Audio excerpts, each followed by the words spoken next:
wait. I never made it, It's boring. but I know what it takes. I'm motivated by a mix of emotion. Got my statement, and I'm reading it slow so I can understand it fully. Appreciate my stand and go out of this world. 1, 2, 3.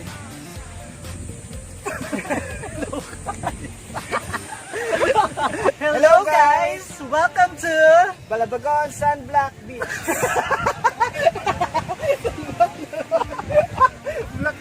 Hello guys! Welcome to Balabagon Black Sand Beach.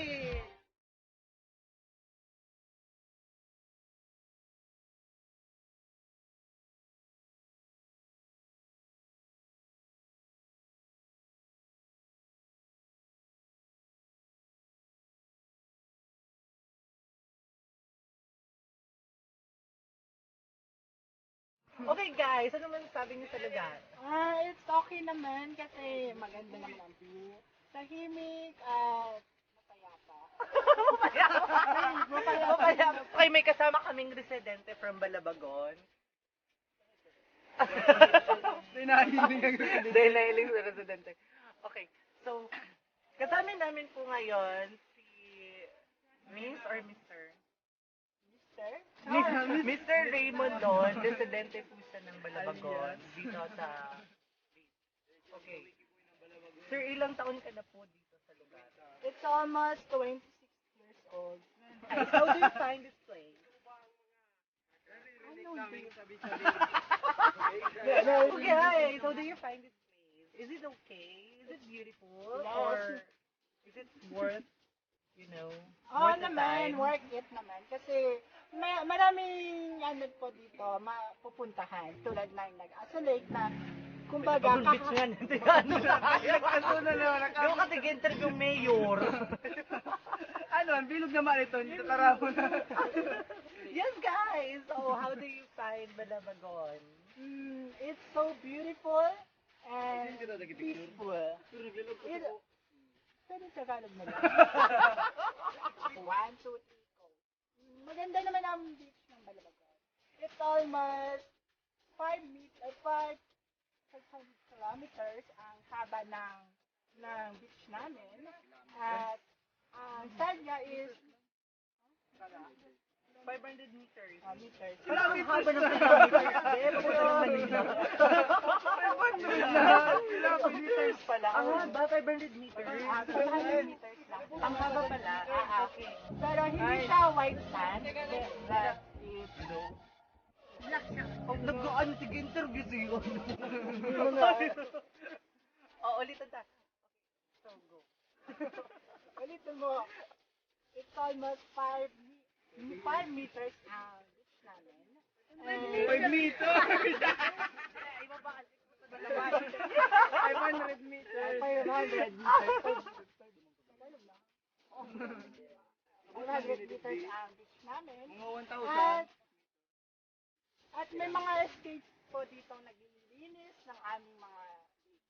Makikita niyo po, malinis po ang beach namin. Yes, super linis. And clean. Crystal clean.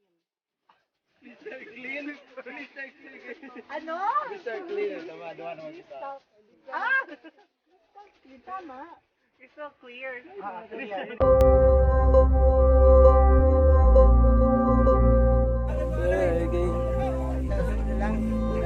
Ay, di kalbo. Sabi niya, Nay.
biyahe? Kamusta yung biyahe?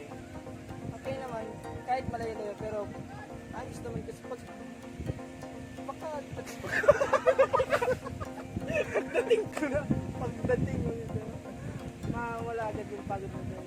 Dahil sa magagandang tanawin at magandang dagat na Yung makikita. Anong first impression nyo nung dumating tayo dito sa lugar? Nabigla ko. Dahil sa First impression nyo nung pagdating natin? maganda. Maganda ako? Oo. Ako nabigla. Dahil sa nung akala ko kasi na parang natural lang na yung mga buhangin lang. Tapos pagdating mo, Natural talaga. wow. Wow! Paano yung mukha ng wow? Pakita mo sa video dyan, dali. Mukha ng wow. Wow! O, dyan. Parang wow. Okay, dyan, pakita mo yung mukha ng wow.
Please like and share. Don't forget to subscribe and click the notification bell for more updates. Hey, you know why?